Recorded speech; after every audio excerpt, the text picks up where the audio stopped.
Tak hoši, dneska tady máme pro slepičky takovouhle dobrotu a úplně to nevypadá vábně a to je jídlo ze školní jídelny. Jo, to mě dneska nechutnalo, no, viď Karle?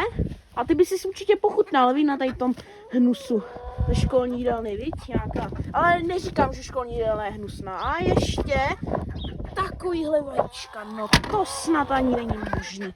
No jo, no je léto, viď, lásky čas, Karlíku, no.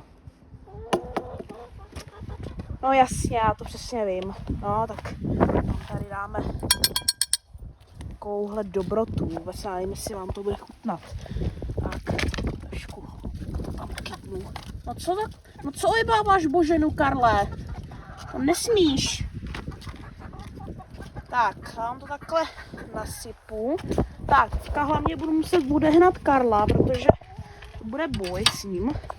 Tak, se vezmu do jedné ruky tyč. Tak, rychle jim to tam nandáme. Tak, a jak si šmakujete? No, ještě já vám to trošku posunu. Tak, Boženka, Anička už si tam zobe jája. Holanďanky tady řvou. Adéla a Karel se toho ještě nedotkl. Vypadá to, no, Anička už si kousla masa. No, teďka to bude bitka. Hoši, teďka to bude vyhrocený. A Anička si jde pro další kus. No ty vole, hoši. Tak Anička to jede ve velkým, opravdu. A Elza si to taky ukořistila.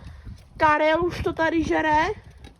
No ty vláho, tak to je hustý lidi. Tak to je mega hustý.